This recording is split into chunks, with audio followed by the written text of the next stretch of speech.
Good, because I sat in her seat. Yeah, I don't usually sit on this side either. No, Right. No. feels weird. It does feel Usually you're not sitting there. It does Lori's feel over weird. here, Yep. Do you want to change? and then Brent's right No, there. we're good. There's no assigned seating. Make I'm sure gonna kind blame of. that if Unless I'm in Aaron is somebody's here. seat. If I get caught on that side, I'm like, I'm sorry, what am I doing over Make there? a big deal to Aaron when you see him Eric's next. always off in like Yeah. the corner by himself Yeah. over there. He's convinced he's not important enough to sit at the big kids table. I think he's just dissuade him waiting, of he's that. lying in wait over there. That's it.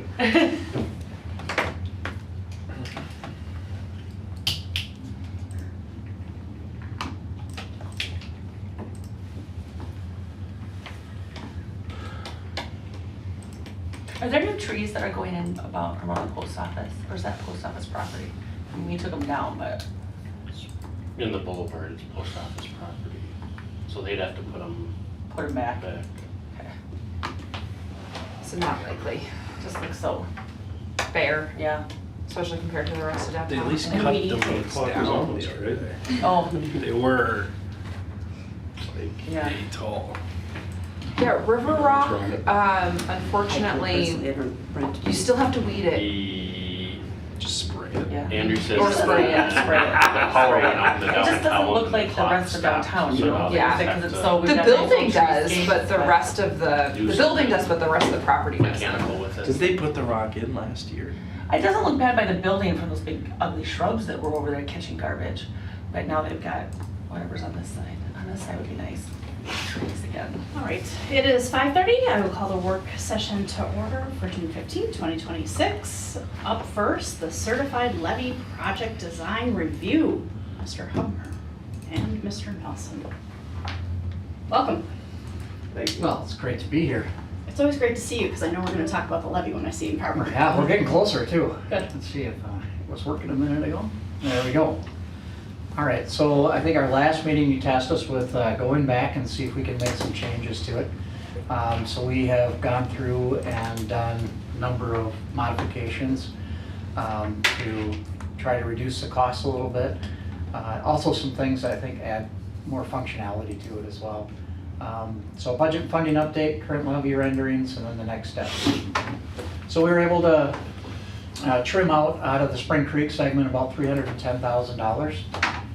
We also think there's probably a little more in that east segment with the riprap that was placed with the Merriam Junction. I think there's quite a bit extra there that we're currently having our bids to, but we haven't had a chance to censor or quantify that. We'll be doing that in a couple weeks, so it's probably another $10,000 to $20,000 there that we can reserve. This is how we were able to get to those savings. The flood limit, the flood walls are going to come up just to City Hall. Before we had them estimated coming up further, and we don't need them to come all the way up to 4th.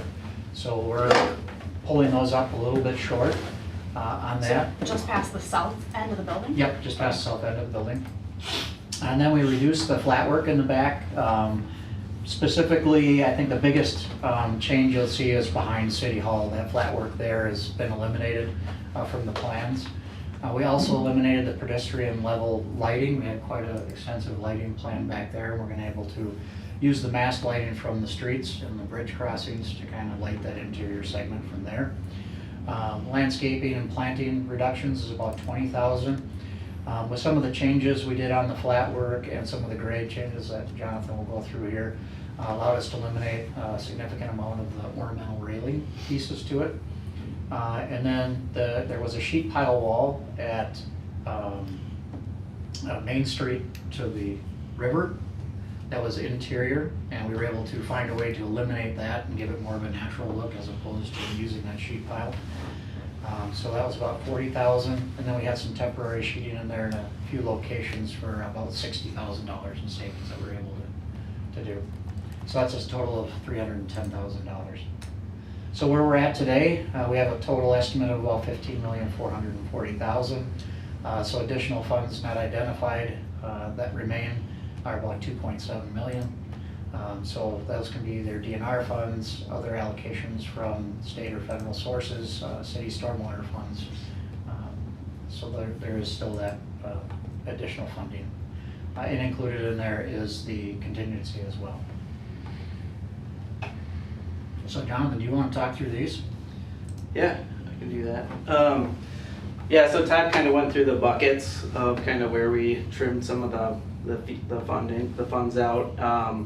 But kind of some of the key things you'll notice here are, we took out the colored concrete, so we kind of simplified the paving. So that was kind of a fairly large expense, that addition for the colored concrete, and then what Todd was just circling there behind City Hall, we previously had all that as hardscape as well. And we removed that and pulled the extents further east, so that eliminated a lot of wall costs and paving costs in that area as well. Beyond that, the big things were the lighting, as Todd mentioned.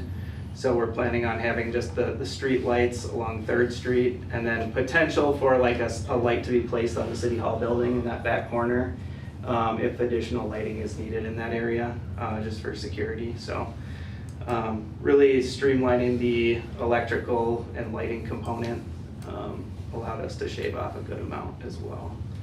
Are we losing any programmed functionality where it's going from hardscape just to turf? Behind City Hall, I think the programming is different, right? I think that was kind of the intent, is that one, it sounds like it wasn't really needed. And there's plenty of plaza space further east if you did want to program that space. Brenda? Yeah. Hold on just a second. We good? So that's not broadcasting on the images and broadcasting, it's getting the green screen. So I could pull up the slides and broadcast from my computer. Do you want me to unplug mine? Yes. While you're doing it, just a little kind of technical piece behind City Hall. So there's a transformer that's kind of near the end of the steps on the west side of the building. That's gonna essentially have to be rotated 90 degrees and kind of put parallel or perpendicular to the building. So that would have blocked really any plaza space, if you will. Anyway, actually there's 2 transformers we're trying to locate. Andrew and I met with Luke and electricians and Excel on Friday and just kind of walked that, understanding that a bunch of the poles and then the individual private services all need to be underground in that area. So kind of make room for infrastructure is kind of what we need to do there. So I would offer that the kind of the quote unquote plaza area behind City Hall probably would have been cut out or at least reimagined in some significant way regardless of the situation that we're in. Okay. I'm just gonna do something different here quick.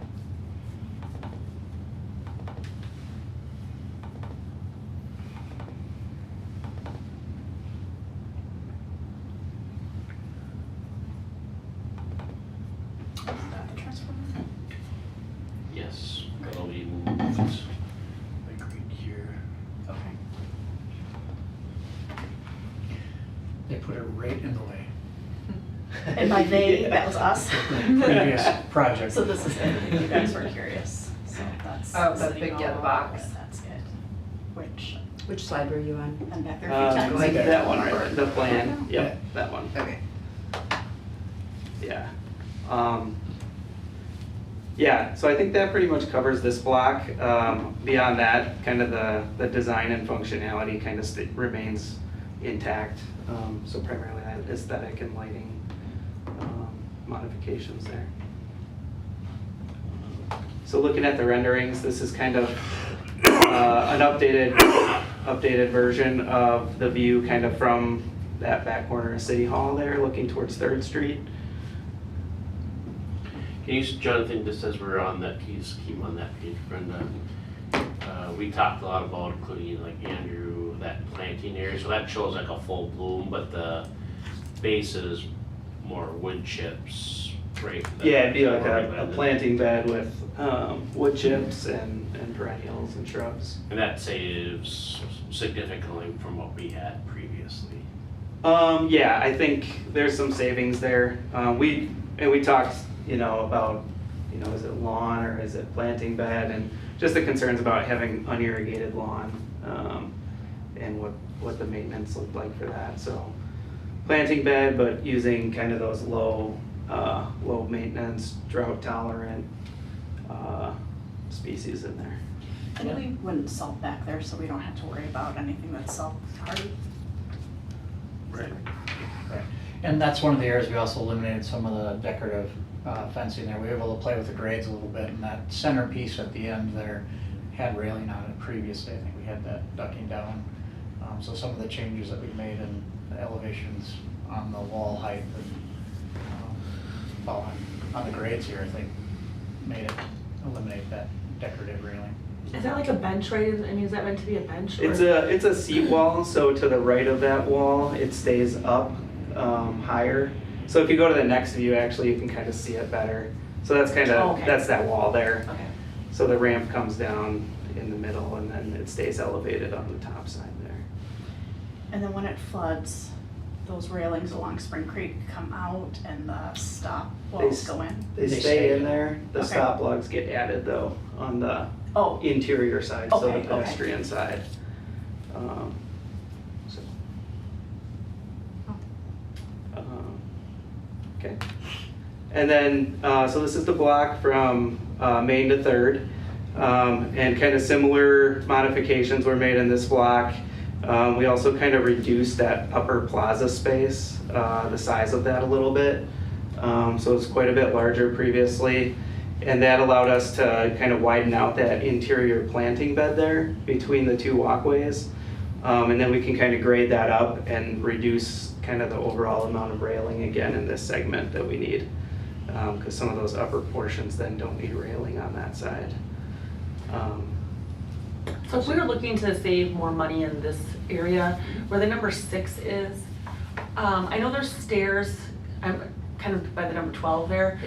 And I'm sure for ADA reasons, you've got that area behind there, because we would need it if we're having stairs. What if we were to eliminate 6 and have that be grass also, but take the stairs out and have it just kind of ramp up and ramp back down? And then you wouldn't have all that concrete behind there. Yeah, You wouldn't have the stair work. it gets so high on the stair end down towards Main Okay. that you need a really long ramp, really long sidewalk to get up to that elevation. And think of it, so we're saying plaza, but it's really a service drive for public services vehicles. Yeah. Well, if they can come in on side 12 on this side, Yes. they Yeah. could, if it would look the same on the other side, the vehicle could drive right up along there. But if you're saying the grades are too steep, Well, and if we go to maybe we go forward to the perspectives, the next few slides here. So go to the next one maybe. So this is kind of the view from Main, looking at that space. So if we didn't have those stairs, that upper plaza space, you'd have a really long walk going up, and then you'd be kind of transitioning from that 8.5 foot high wall, basically the entire block. So that wall is going to be much higher. You're not going to be able to see out okay. to the creek. So that was the intent with that raised Sure. space. Yeah, and then the ramp does make everything ADA, but also easily for city vehicles to come in and offload the planks when we need to get in and put them out for the flooding. How wide is the right-hand side? I can't remember if it's 10 or 12 feet. Okay. And what do Yeah, you so need to Probably get? 12 for a vehicle. Yeah. Yeah. And Andrew, what do you Yeah. need to get through with any vehicles? You Probably 10 to 12. Yeah. Whatever the Ten's drive pushing plan it, yeah. is. Whatever they just said, that's what it is. Do 10 if you want tire marks on everything. Yeah.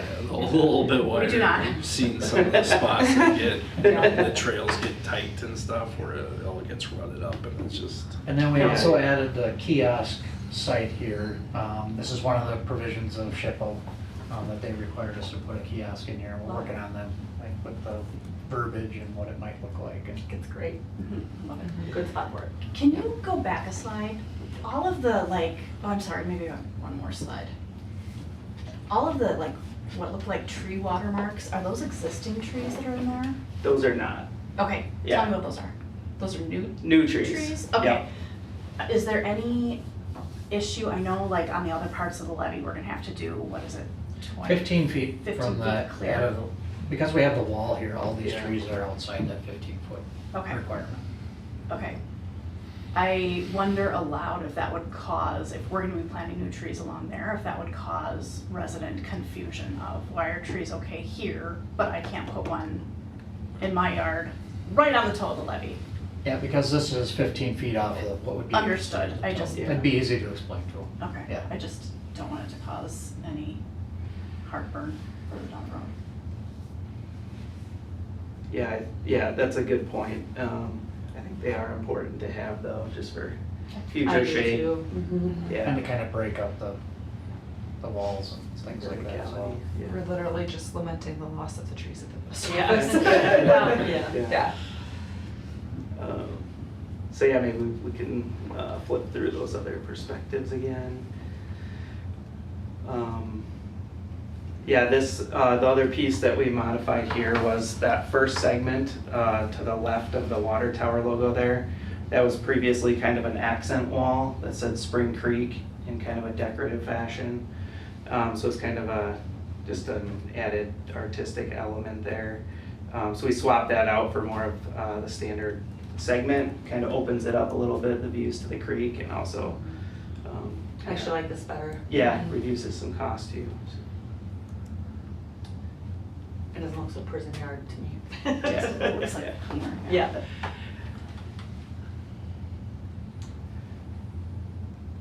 And then this is a segment from Maine to the river, under the Ped Bridge, just kind of reflecting the modified design here. There had previously been, some sheet pile wall. Yep, and kind of where the riprap is in there showing was sheet pile before, so we've gone with kind of that stream theme through here again, up a ways, and then we flatten it out to 3-to-1 so that it's maintainable in there below the, behind the wall, and we can get in for maintenance underneath the bridge on both sides of the creek. Nothing happens to the bridge. It stays exactly. It stays exactly where it's at.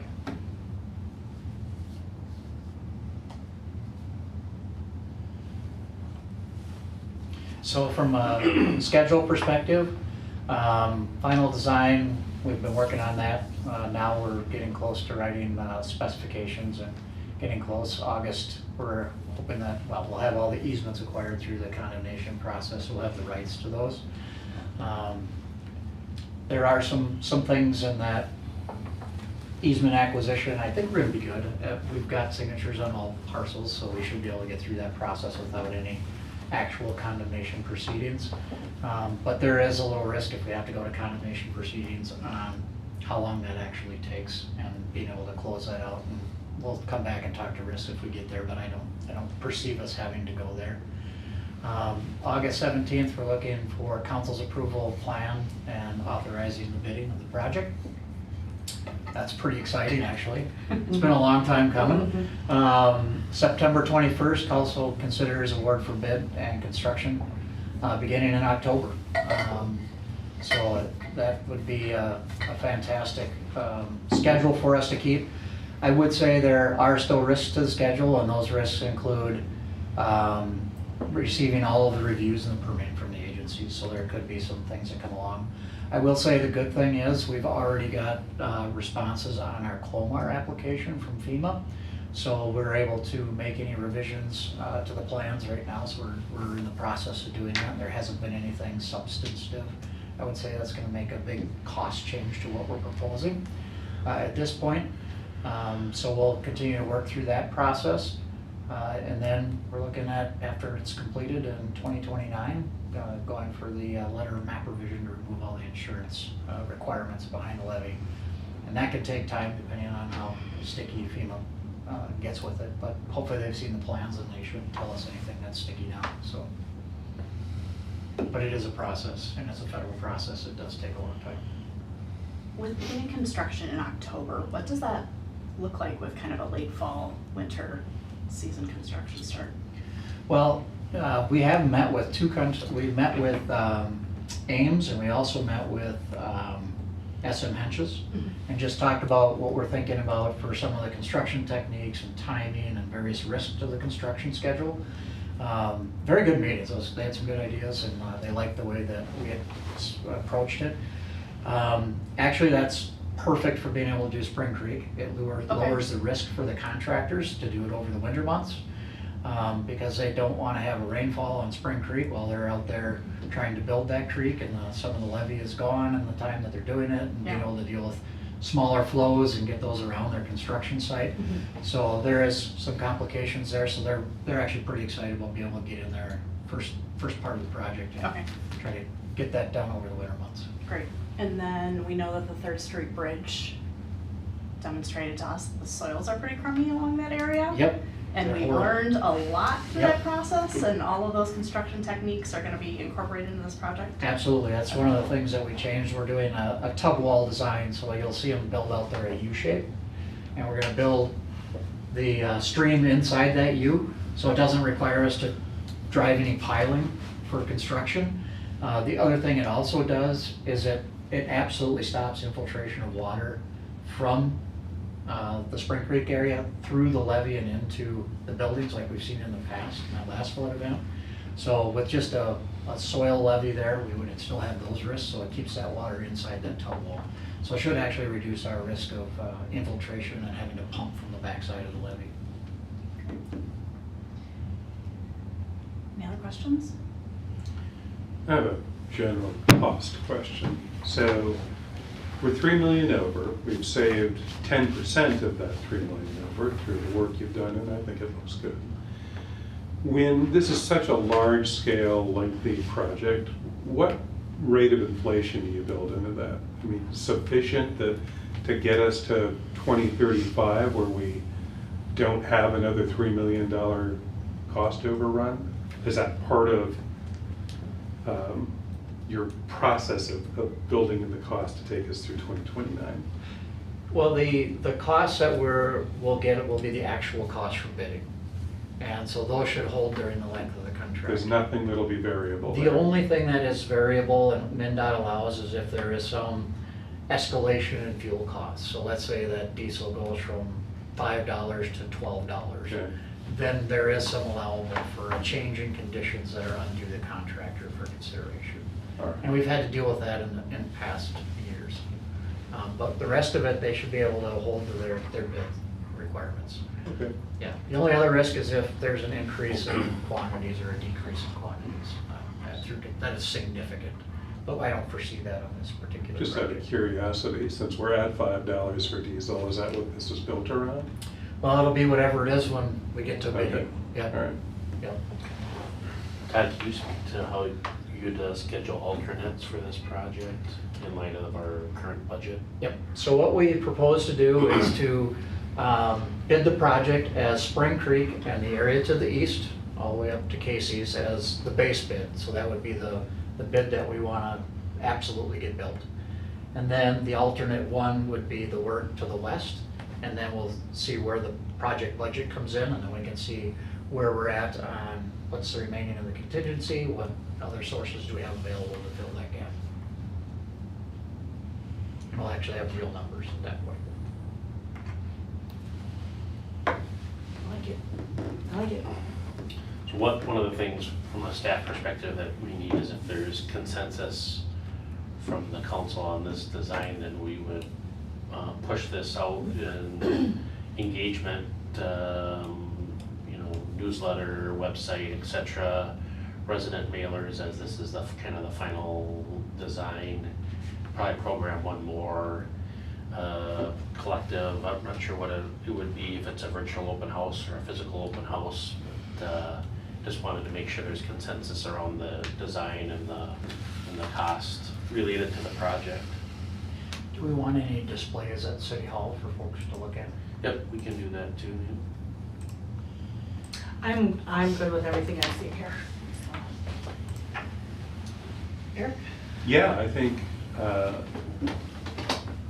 I think I might even prefer it to what I had seen before. So Me too. I Yeah. think it looks great. Yeah. Good. Jill? I have no complaints. And you're not gonna find complaints on this project. The one thing that I did want to mention is we're talking about funding. And I think I've shared this previously, but just a reminder that we got a little skunked by the state legislature this year although we've received money from them in previous sessions.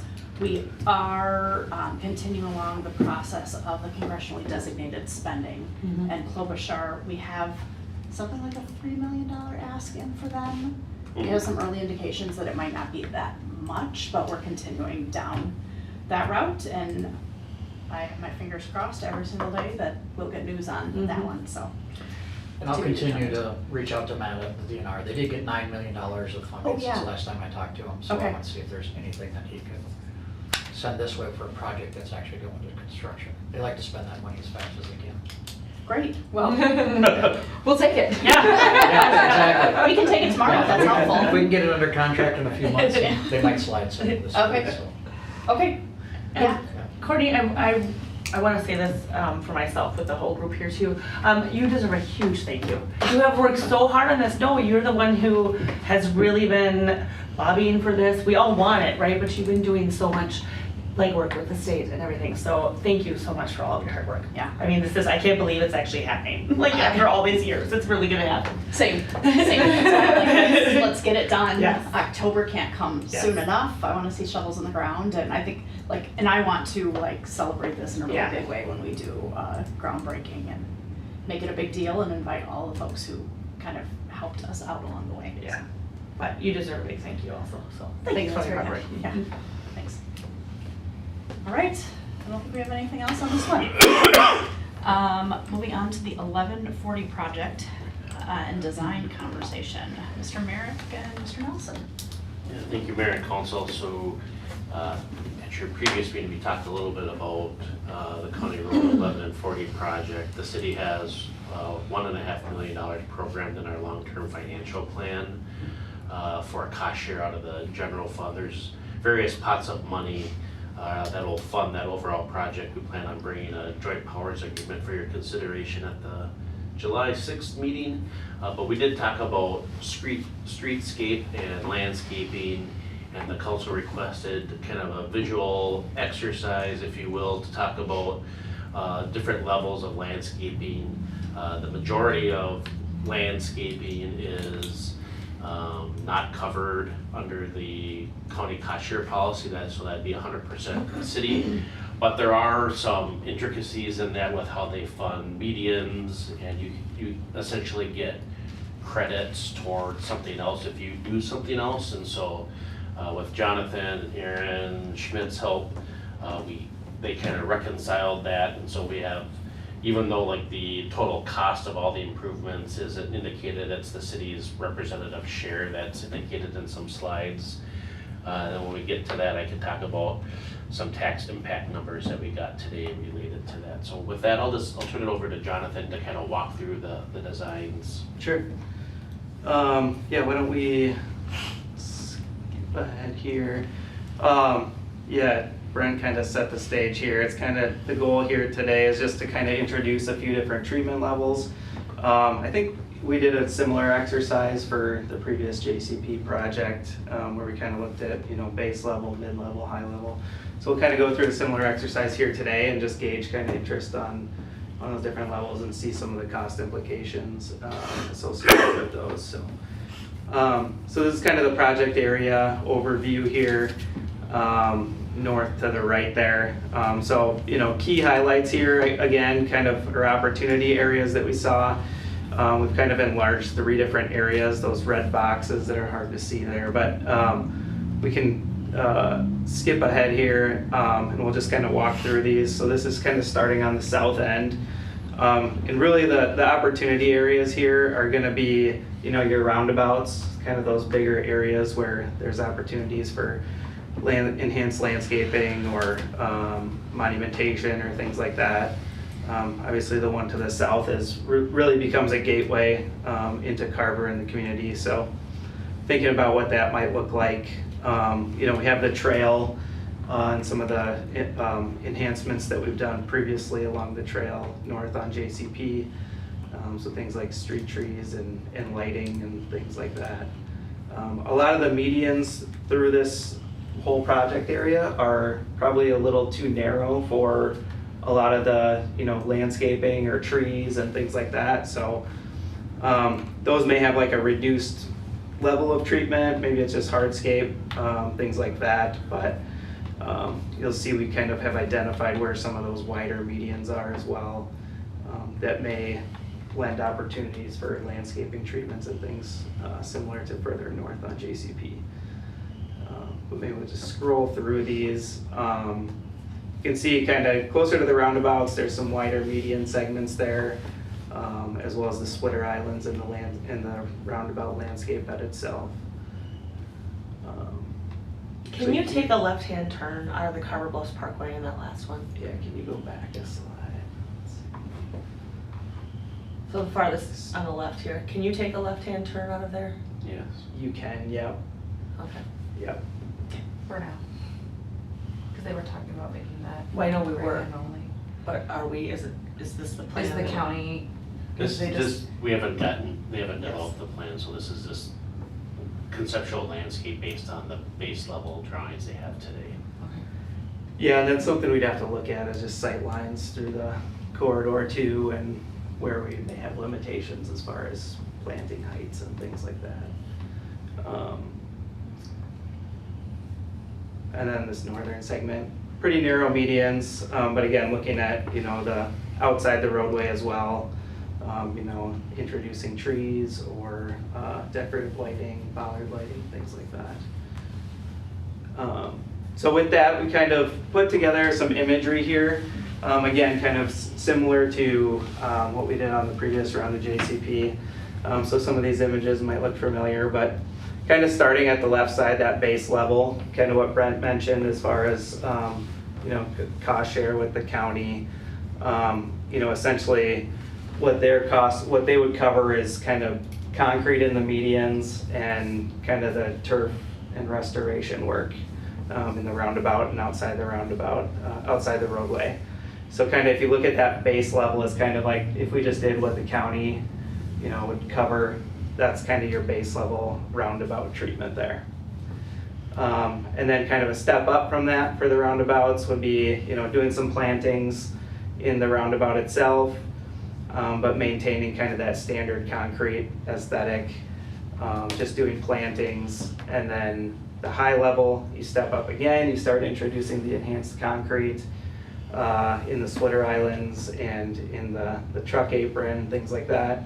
And then you start looking at things like monumentation outside the roadway. It's kind of hard to see in the background there, but some of those opportunities as well. So that's kind of some of the things you might see in the high level. So I'm gonna ask you a question between, I'll just call it 1 and 2, 1, 2, and 3. Yep. So between 1 and 2, is there something still in between? So if you were to take out the center, the center island or the roundabout there, Yep. where it has the concrete and the stones, and just have it plantings, does that reduce the cost much if we were to take?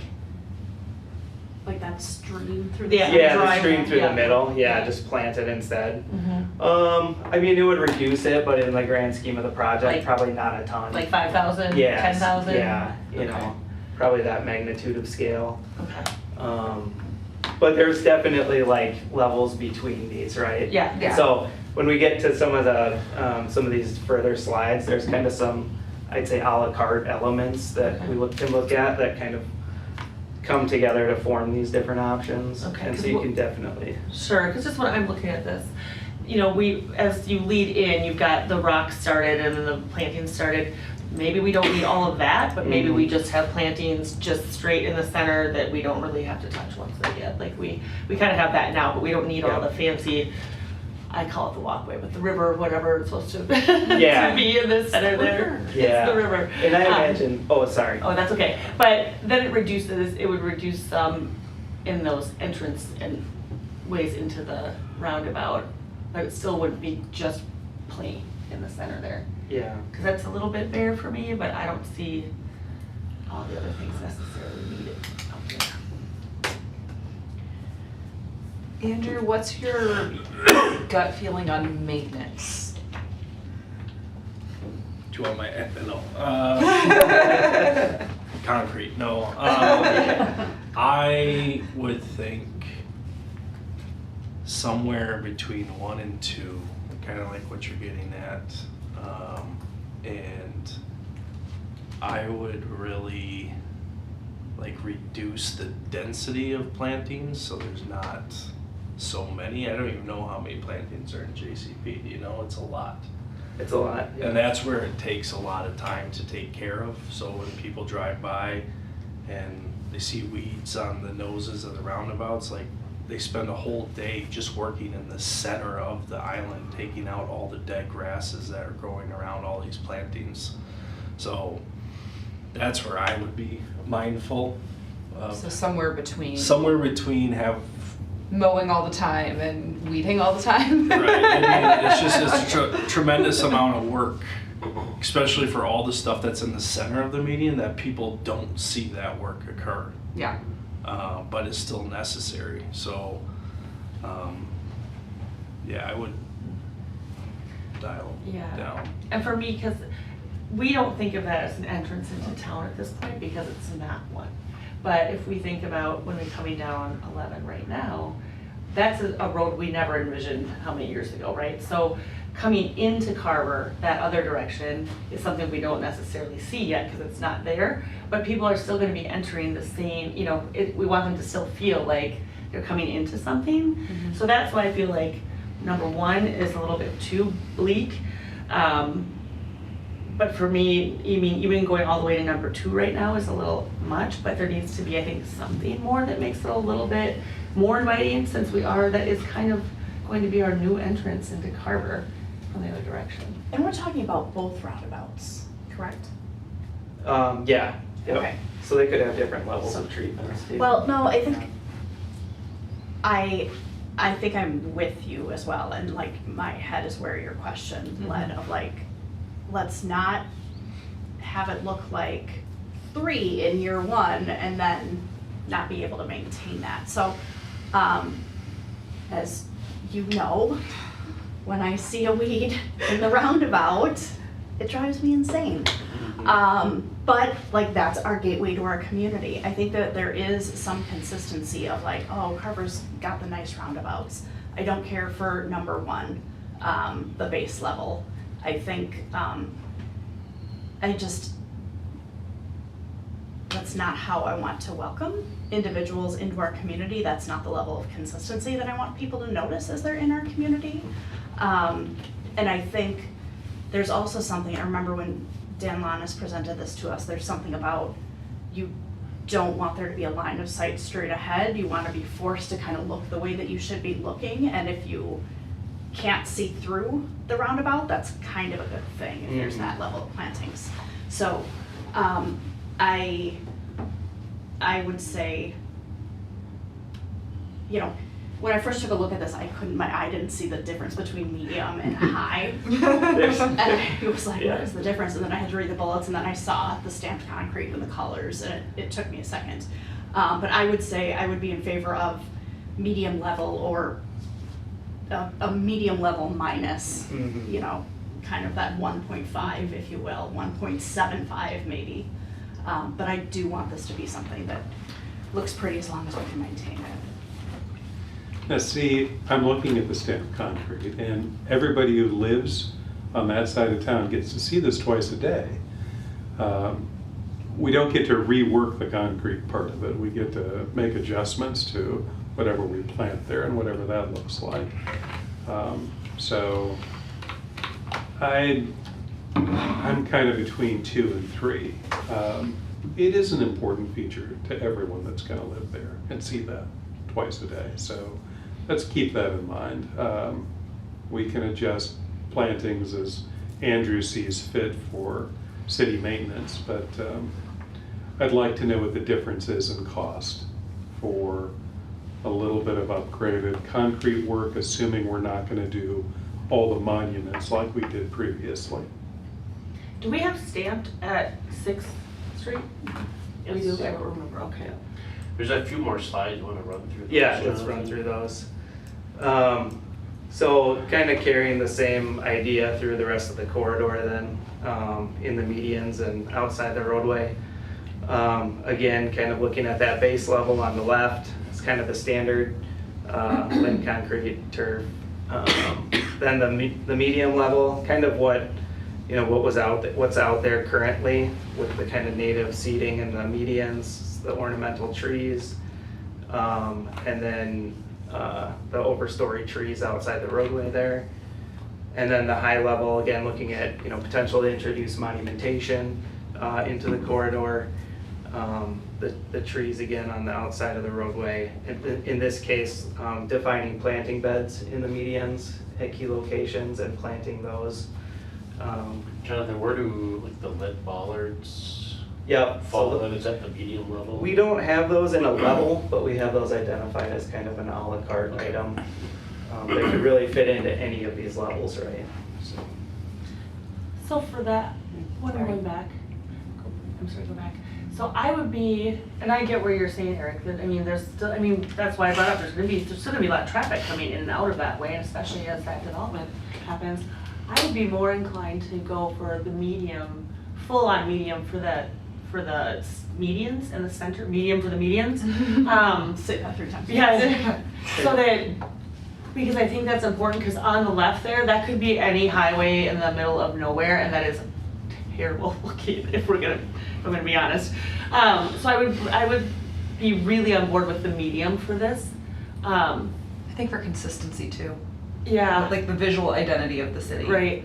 I'm still kind of that 1.5 on the other one, because at least it's something in there, but I think if we have the medians done, that helps with that kind of bleakness of number 1 at least. I know that that's probably not what you want to hear from me, but I think if we tone down the roundabouts a hair and go between 1 and 2, but at least I'm fully on board with medium here, because otherwise I think that is one barren looking landscape on the left.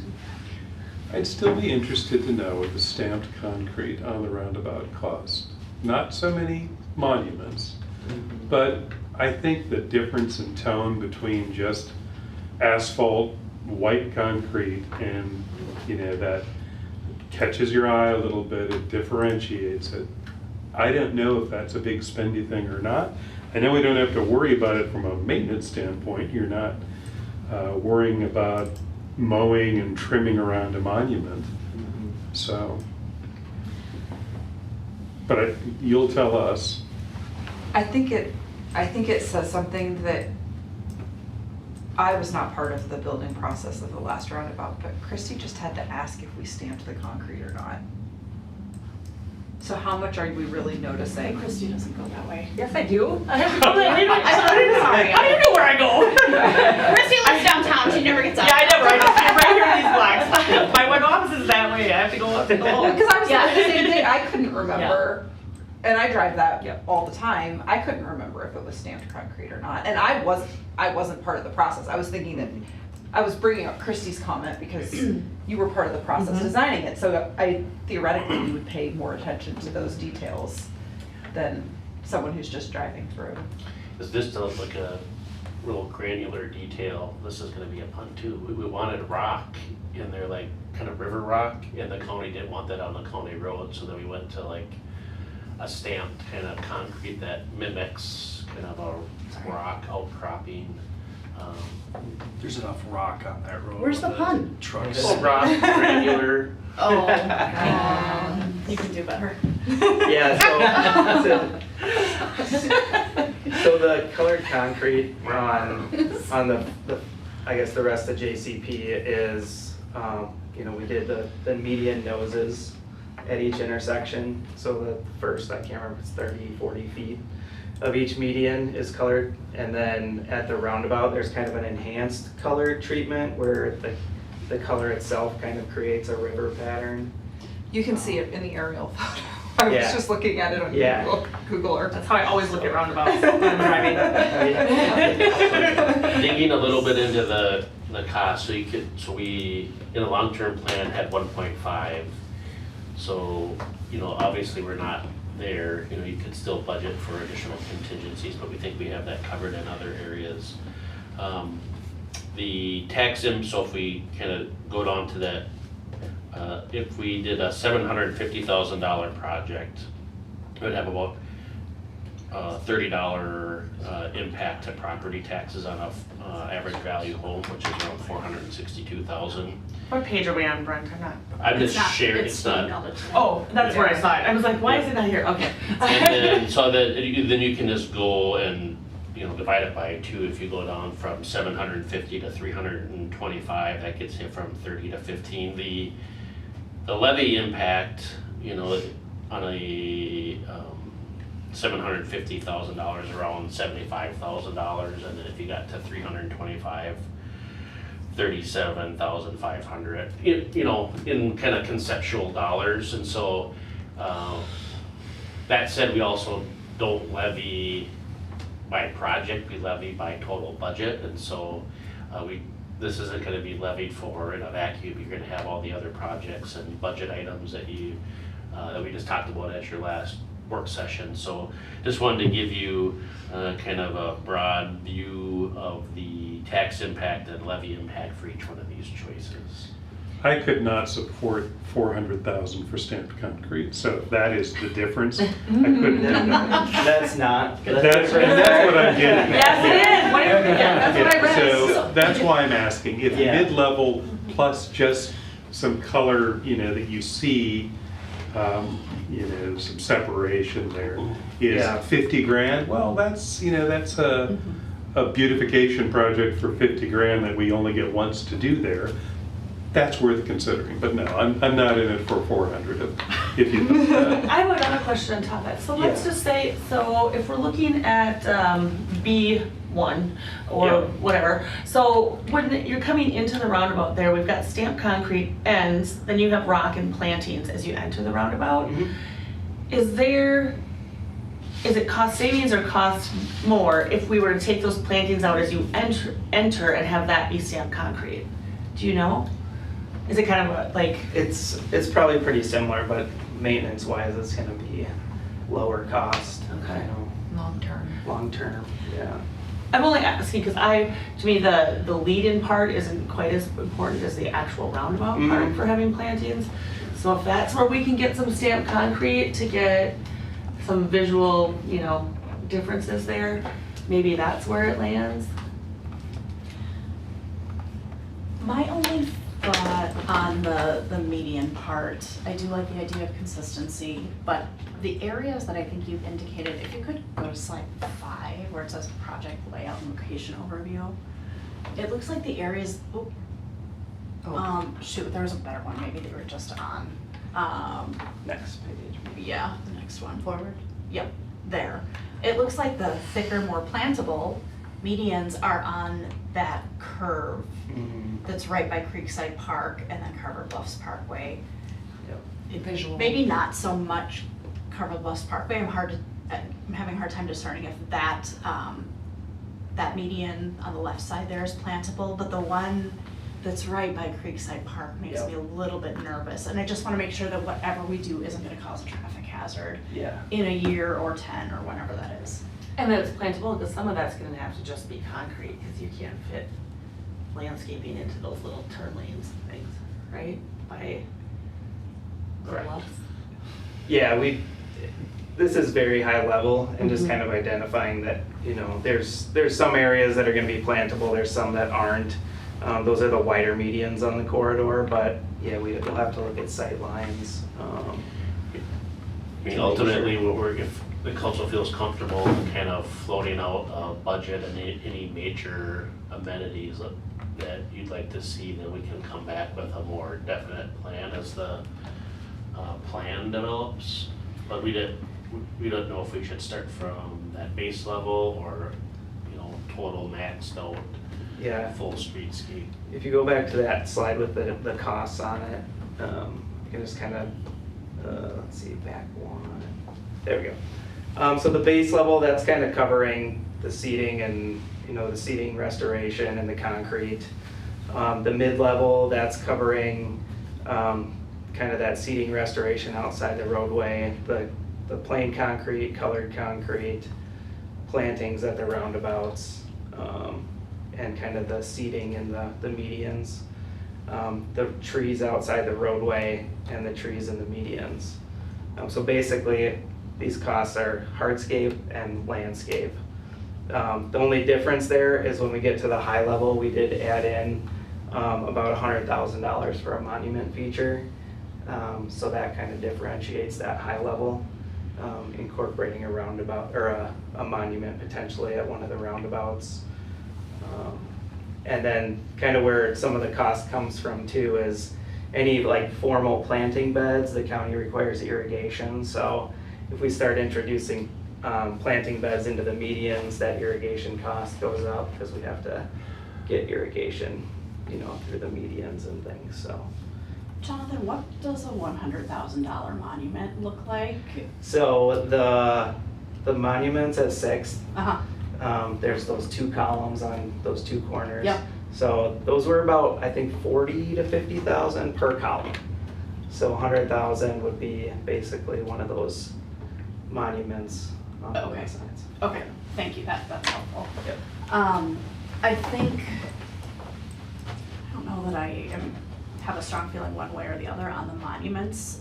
And at the risk of going ahead a little bit, I do think what would be really beneficial is the bollard lighting. I just take a look at what a difference that has made along 6th Street and along the existing stretch of John and Carver Parkway. I think that would make it even more walkable. So I'd like to see that. Okay. Yeah, maybe we can walk through so from here, this is kind of some standards that we put together after the JCP project. No, they haven't been adopted, but just wanted to document what's out there and could be carried forward on this project too. So as far as the lighting, you know, we have the enhanced kind of roadway lights, the Carver standard roadway light. And then at the underpass, near the underpass, we have like a pedestrian scale version of that same light, kind of lighting the walkway down to the underpass. So if we just keep going ahead here. Then we have the bollard lights on the concrete pads periodically along the trail. We have some electrical receptacles. Those are located primarily near the roundabout in the case that you wanted to do holiday lighting or anything near the roundabouts in the future. Oh, Andrew, yep, we can't wait. for you. Can you send us pictures of what your When you're gonna holiday say lights stuff look like in your that, house? say earmuffs first. Halloween. Put on their earmuffs. Yeah, Halloween. Yeah, how many holidays? We got And some Valentine's Day lights? Yeah. Steamboat Day lighting? Oh my gosh, we can light up St. Patty's Day, there's so many. Andrew. Flag Day? Yep. We just had Flag Day. Oh, I got a call. It's all there. We're building you a new shop, you have plenty of places to store lights now. Let's just string them up. The monumentation, kind of the two examples of monumentation along the corridor there. I do want to say something about the monumentation. So we've got one at kind of our major intersections. We've got one up by Fleet Farm, we've got one down here, which 6th Street is technically kind of the center of town now. I wouldn't mind seeing one of the pillars somewhere as you come off like that farthest roundabout, that there's a pillar somewhere there that just says Carver. I think we've got it at all the other ones. We don't need it maybe at every roundabout, not the 4th Street one. But that roundabout out there, I just call it on the turn to Jordan. I think that's gonna be, that's gonna be kind of a major spot coming through. I don't think it'd be a bad idea if we had something, and it doesn't have to be huge, but I would like I said, even if it's just somewhere we have the one of the right-hand ones that as you come in, or 2 of them somewhere on that last. I wouldn't mind identifying it down there either. That's kind of the southern entrance. I was thinking about that too. Like, how do we define that now you're coming into Carver? We're talking about that visual identity. And we have a lot of growth happening, and there are going to be places where it's a good idea to define, like, now you're in Carver, that might be one of those. From the south, that might be one of those locations. I don't want to spend $100 million on it. But if we're, so like the pillar on the side there, is that what you said was 40,000? Yeah, that was like 40 to 50,000. That's the side view of the. Yeah. Oh, it's just the side view. Side view of that. Okay, so then, but is there something that, we don't have to have that whole thing? Yeah, we have that's- 2 pillars, I mean, it doesn't all have to, I mean, the top one doesn't look exactly the same as the one below it. So is there something on a smaller scale that we can have that just is a pillar like that says Carver, and it doesn't have to be the whole length of that front view that's next to it? Yeah, we could do something simplified. Those are internally lit too, so they're kind of more, more intense design, more costly design. You could do like ground level lighting that casts up at it, for example, for cheaper, and kind of just focus your money on the column itself. So. Okay. I would agree that there's probably not as much need to have monumentation at the Main Street roundabout. Oh, what did I to say, do it- Forest and Main Street? Yeah, but to do it on the County Road 11, and County Road 11. Yep. Yeah. Your turn. Yeah. Yeah. And then some of the retaining walls here, I think, if there's retaining walls needed, we just match the aesthetic used elsewhere. There's the stamped concrete, colored and stamped, so those are the 2 different colors we've used previously on JCP and the pattern. And then the coloration for the underpass to brighten it up, the decorative railing, and then the limestone seat blocks that are placed periodically along the corridor in place of benches. And then just some of the various species of overstory trees. For all the landscaping that you picked up, all that's salt tolerant. Yeah, Okay. yeah, it's pretty salt tolerant stuff. A lot of the species, they're the same as what's used on JCP out there. And these are all very kind of salt tolerant species of perennials and shrubs. And then, I feel like I've heard something about the hackberry. Is this a hackberry drop? What if I feel like they do have Andrew, little do you know seeds. anything about, do you have strong feelings on hackberry trees? Not a great. He's looking for more tree fruit trees of any kind.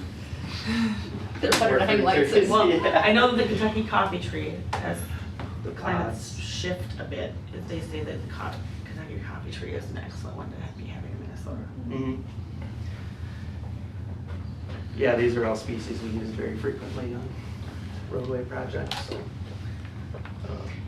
Could we, for myself anyways, I would like to see, because we had talked about with the roundabouts, where if we took, as you entered the roundabout, to take off some of those plantings and just have a stamped concrete section Mhm. right here. Yep. And just see if there's much different cost, but then it's also less weeding. That Andrew's like, oh, thank you. Well, I mean, for one point, it's not very big, right? It's not a big area. Yep. And when it's in between all that concrete, that gets heated up so much, so the weeds really love those warm That's spots. what, like. And plantings hate it. Yeah. So, And another thing, it's not the safe, we have to take a lot of precautions in those areas for Yeah, traffic. like, so. it's not a good spot to stand in that roundabout with the many trucks that go by Yeah. there every Yeah. day. I mean, Yeah. that's why they set up the traffic the way they do. yeah, Because it's, right. Yeah, I like the walkway in it removed, right? But Yep. then the plantings, as you go to enter it, change that to stamped and see what that Okay. might look like. Mhm.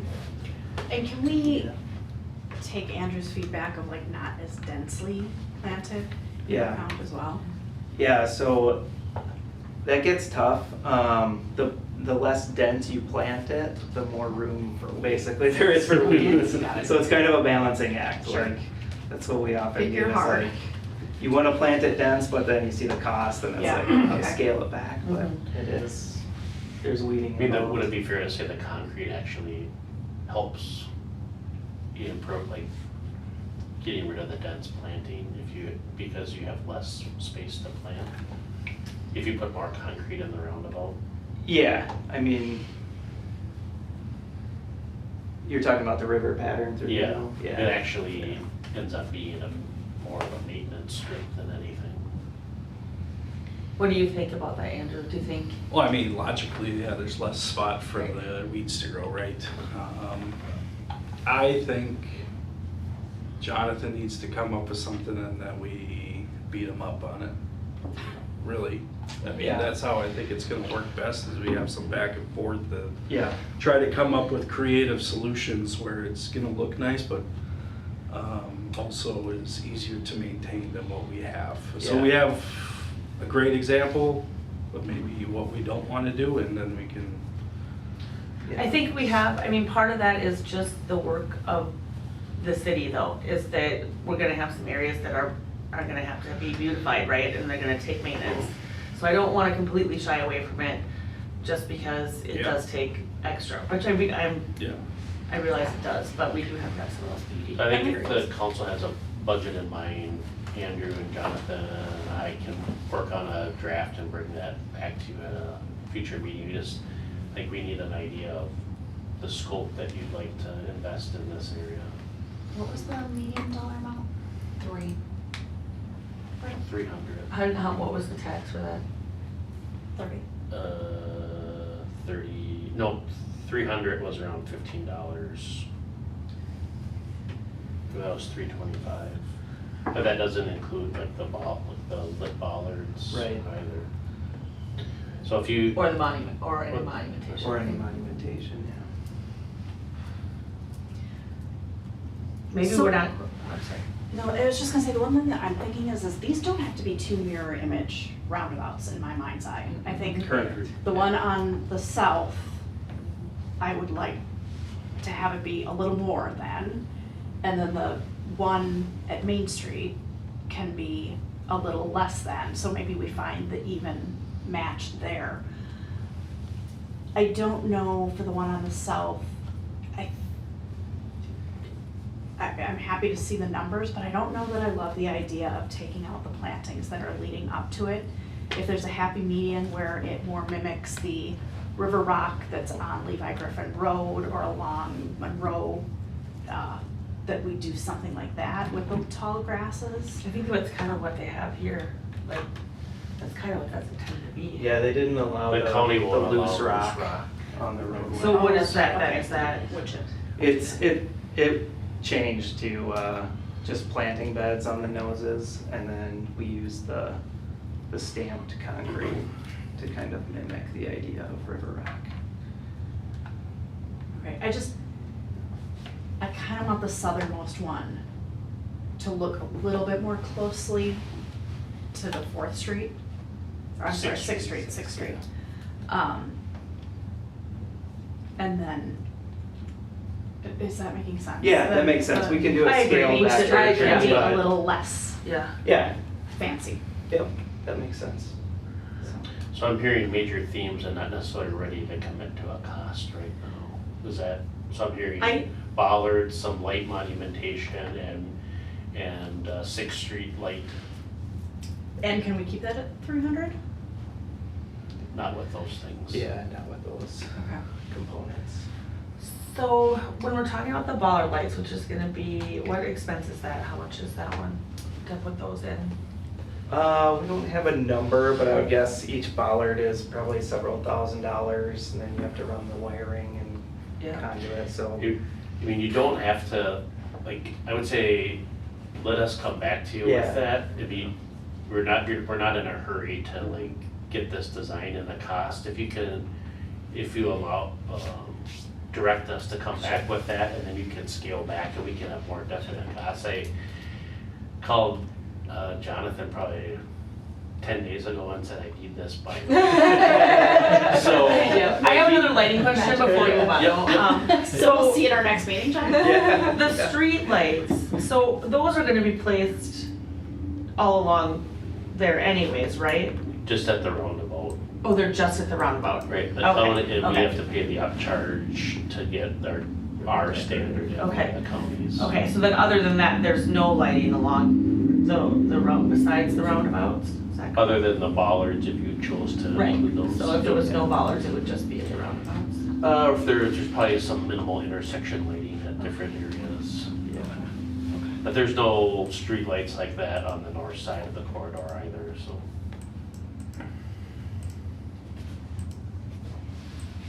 feel like you've been quiet. Do you feel heard? Do you have any more? Well, I think my colored stamped concrete got hurt.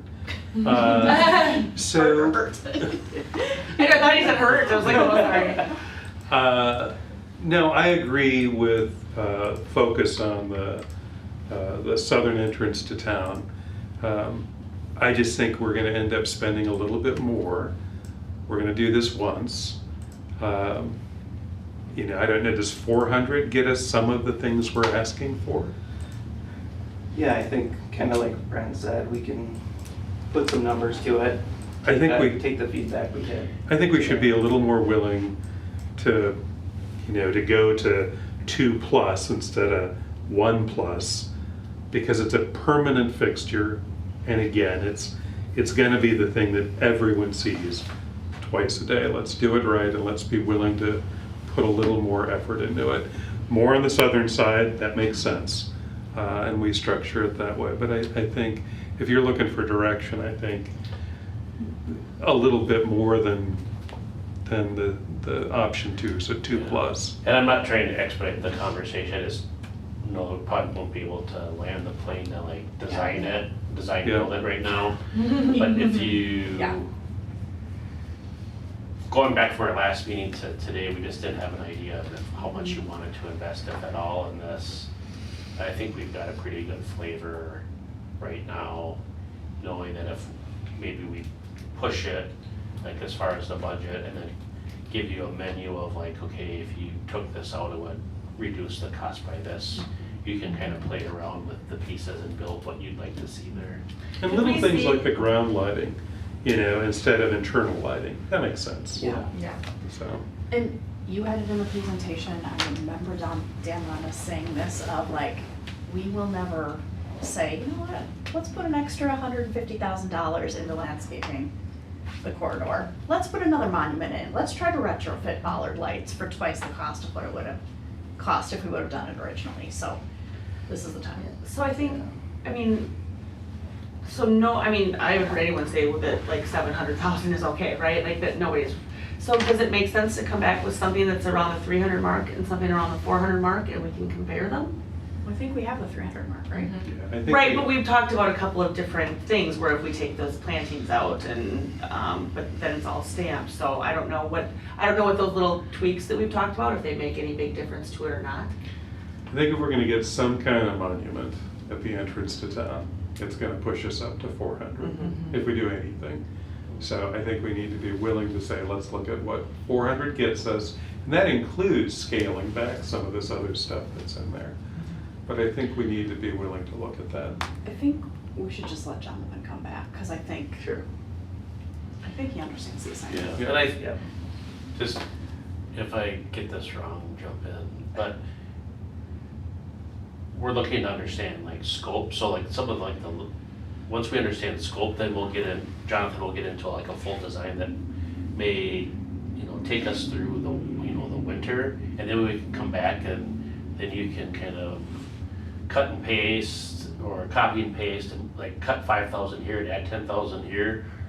But I don't necessarily think that's gonna be the exercise that you wanna go through when we come back with this. We want to just understand the scope, so I guess I would like cautiously push you away from trying to right size it when we comes back with the concept of like, I'd rather see this landscaped and that hardscaped and color concrete over here, but not here. You'll have the chance to do that, but if, I don't think you want to expedite your process that much in this short of a window when we are trying to understand scope and cost. But do what you think is best for your situation. But how long would it, like, does it take to like put together a set of plans like normally for like a corridor like this? Like construction plans or concept plans? Yeah, concept plans, like to the level of detail that we're talking about for this corridor. Oh, I think we could probably have that done in 1 to 2 months.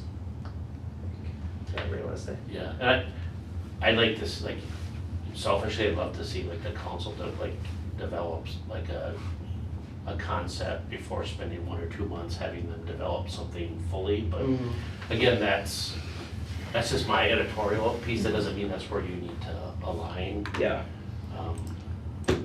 I'll stop talking. So yeah, I think what I'm hearing is come back with a higher level concept than we have now, more defined with some rough costs before we go into kind of plan production. Right. Essentially, yeah. Yep. Okay, I think we're, But as a council, you don't have to, like I just said, it doesn't mean you have to agree to, I'm just setting the table for, I'm not sure what process you want if he comes back, if Jonathan comes back with a concept. Do you want to get into like the detail of where certain pieces should go? Because that, I think, is a different exercise where I want you to have you spend more time, like 1 to 2 months developing this, so that it's like super thoughtful on like, okay, where everything fits. Because if the council comes in and then starts getting into that detail, we should have some thought behind where it went instead of like conceptually could go there. So we want to match our level of effort to the level of review that you're going to do. So if it's conceptual, we'll give you conceptual like bollards and monumentation and plantings. It'll be this concept. But if you come back and review it, it's like, I'd rather have the monument here and not here, that's a different exercise where we should spend more time detailing it out. So do you want a detailed concept or do you want a high-level concept, I guess is the question. Is there a reason we wouldn't look for more detail after having this discussion tonight? Or I mean, what does everyone feel like? Are we there or are we not there? I don't feel like we're ready to discuss to the level of, like, this is gonna go here and this is gonna go here. I think we're one level up from where we are right now, but we're not all the way to a detailed plan, I don't think. I'd argue that maybe we don't want to get into the weeds of like, Yeah. no, the bollard should really go, you know, Yeah. like, I think, again, policy, Yeah. high level, 30,000 feet, and just kind of take a look. If we can get something that's 400,000 Or less? what we've talked about tonight, incorporating that in, my concern is like with a monument, it's gonna be more than that, but like, you've heard us, like, what does that concept look like, and what, more importantly, does that cost? Yeah, so I think the most important pieces are obviously the roundabout, like there's a lot of discussion about what those should look like, the different treatments, so we keep the corridor pretty high level.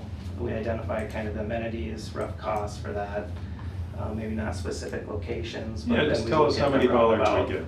we get. Yeah. All right. Yeah, is the bollard use consistent to what we've seen in other parts of town? Yep. Okay. Does that sound good? Yes. It does. Was that a yes from you? That's a yes. Okay, we good? We good? You're good. Yeah, I mean, it might be more maybe like a spreadsheet exercise with some updated visuals and like an updated plan. Yes. Yep. Okay. With quantities and costs and the real nerdy stuff. Yeah, no, I've got some thoughts we can. Okay. I can't wait to see your spreadsheet. Yeah. Bring me some pictures, please. I'm just not. You and I think very Yeah, I mean, differently. I'm like, spreadsheets. Yeah, that was sarcasm. Oh, Okay. no, I'm actually excited. Okay, okay, let's That's start. what we think differently. I need to see what's It's not visually. Yeah. spreadsheet. Yeah. You okay with starting? Yeah, okay, let's start talking about the conservation rate discussion. This is a carryover from our last work session where we were trying to talk about how we can, well, this was a request that I made last year about, is there a possibility that we add a 4th tier to make other tiers a little bit less? Yep. Nice. All right, thank you, Mayor. So just following up from last work session, so we're just going to look at provide water usage insights. So I just dove a little bit deeper into the 2025 data, and then we're also going to review potential 4th tier rate structure, which you've already seen, and then support conversation and peak demand planning. So just to review and recap, we have 2,270 residential accounts, 37 industrial and commercial. I combine those because we really only have one industrial account.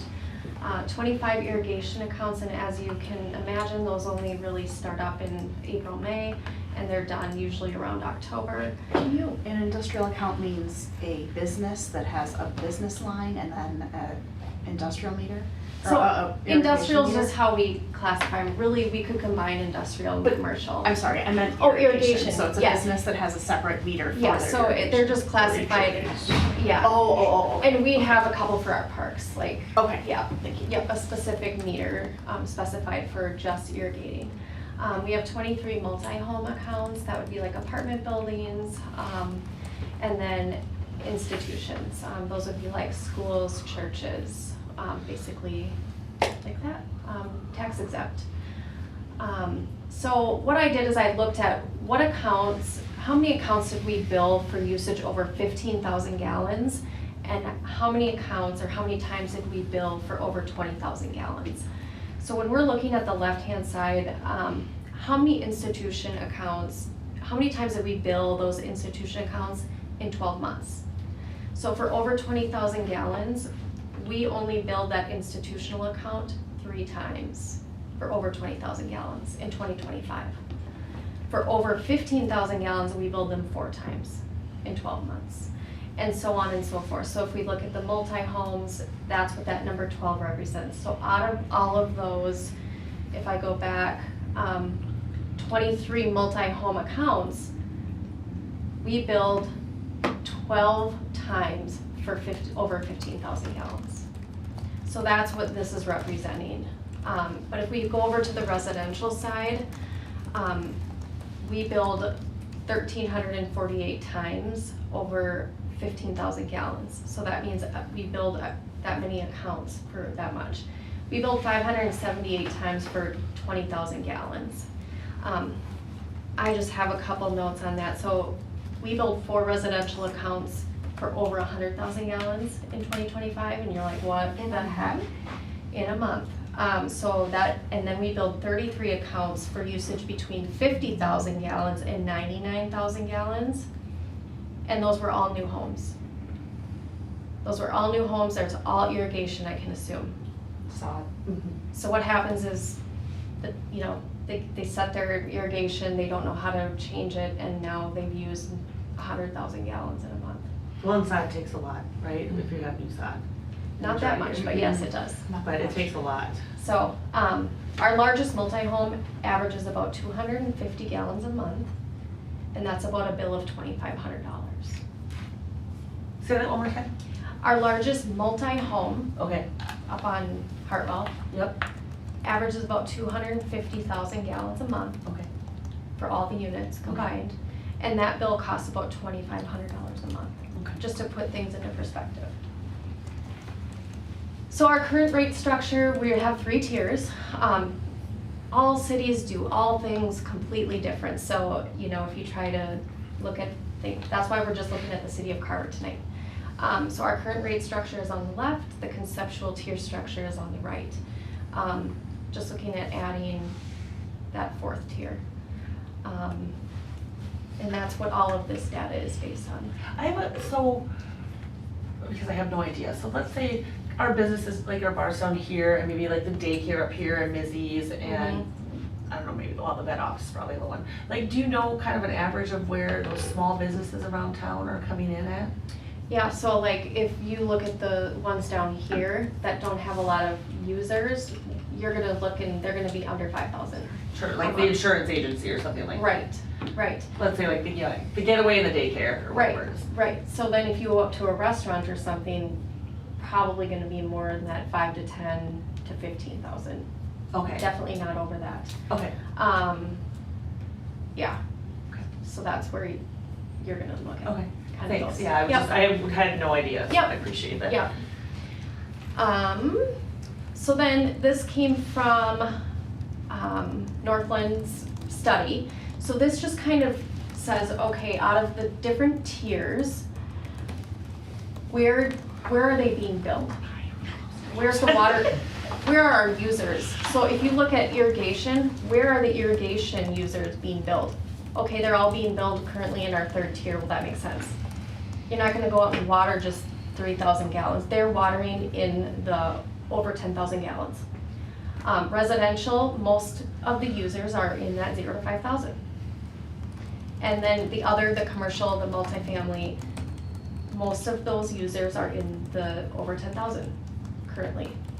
So in the proposed, when I provided the data to Northland to run the numbers, it's kind of similar, right? Like the residential, they would all be under the 0 to 5,000. The irrigation would still be over 20. And all others would be, most usage would be over 20. So the introduction of a tier 4 is not structured to provide an increase in overall operating revenue, because the difference would be a revenue generator of $20,000. It's just the fact that we would shift the revenue from the lower users, like residential, 0 to 5,000, and it would be more on that tier 4 users. So what does that mean? And I don't know why I don't have that last slide, but it just means that it could depend on the weather if you're looking at that irrigation, especially if we have like a really dry summer. So that's just kind of, there's just so many different things that cities do with their rates, and this is me just giving you more information on ours. Thank you. Can you send us this PowerPoint? I don't think it's Absolutely, yeah, I just quick whipped it up today. I will send it to you. Great. Yeah, It's incredibly helpful. I just whipped it up. oh, yeah. Okay. Why don't we take the next 10 minutes to digest this information and we can have a discussion about it during the meeting? Perfect. Sounds good. Okay, then with that, I would entertain a motion to adjourn. I'll make a motion to adjourn. Motion made by Councilmember Conrad, I'll second. second by Councilmember Chrisman. All those in favor say Aye. Opposed, same sign. Motion passes. I heard we're supposed to get some rain, I know we're supposed to get like It's thunderstorms. like- Yeah, Real it's dark thunderstorms, over there. Yeah. So it's worse to the north. Which is weird because it's been so cool. I'm used to. I know we had the air off and the windows open. It's beautiful. So- They didn't